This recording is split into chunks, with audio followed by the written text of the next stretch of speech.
मैंने कहा था असेंबली इलेक्शन के दरमियान, आपको याद दिला रहा हूं, मैंने कहा था आपसे दबाने की, धमकाने की बहुत सारे कोशिशें चल रही है, हमें डराने की कोशिशें भी काफी चल रही है चिपिना।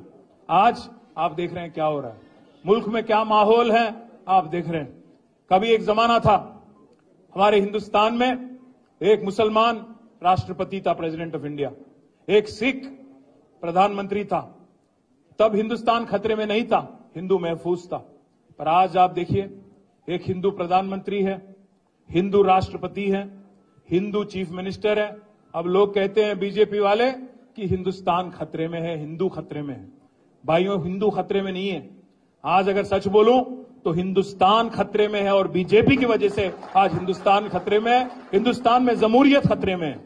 ఈరోజు దేశంలో ప్రజాస్వామ్యమే ప్రమాదంలో పడ్డది, ఇది వాస్తవం. ఈడీలు, సిబిఐలు, ఐటీలు ఇట్లాంటి సంస్థలను అడ్డం పెట్టుకొని శిఖండి రాజకీయం చేయడమే ఒక అలవాటుగా బీజేపీ పెట్టుకున్నది.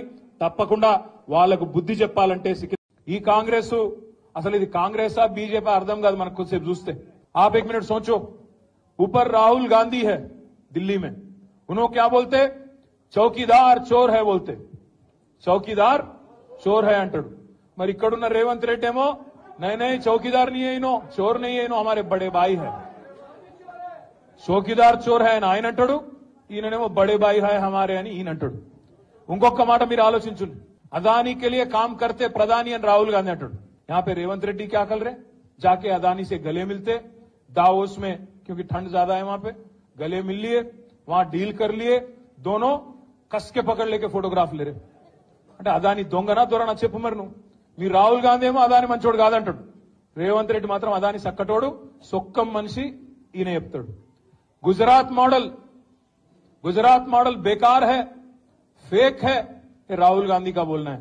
अब यहां पे हमारे छोटे भाई नरेंद्र मोदी के छोटे भाई रेवंत रेड्डी का बोलना है कि तेलंगाना को मैं गुजरात के रास्ते पे ले जाता हूं, गुजरात मॉडल बनाता हूं అని ఇక్కడ ఈయన మాట్లాడుతాడు. लिकर स्कैम कुछ नहीं है, अरविंद केजरीवाल को अरेस्ट करना ना इंसाफ है, ये अच्छी बात नहीं है అని రాహుల్ గాంధీ అంటాడు. ఇక్కడ రేవంత్ రెడ్డి ఏమంటాడు, नहीं लिकर स्कैम है, कविता को पकड़ना अच्छी बात है అని ఈయన అంటాడు. కాంగ్రెస్ లోనే రాహుల్ గాంధీకి రేవంత్ రెడ్డికే ఒక శృతి లేదు. ఈయన ఇవాళ బీజేపీ పాట పాడుతున్నాడు. ఇక్కడ ఉన్న ఆయన రేవంత్ రెడ్డి, మీరు యాద పెట్టుకోండి, ఇలా రాసి పెట్టుకోండి, పార్లమెంట్ ఎన్నిక తర్వాత ఈ రేవంత్ రెడ్డి అంటాడు, ఎందుకంటే కాంగ్రెస్ గెలవది పీకది, వాళ్ళతో ఏం కాదు, దేశంలో ఊదు కాలది, పీరు లేవది, వాళ్ళతో ఏం కాదు, 40 సీట్లు కూడా దాటే పరిస్థితి లేదు.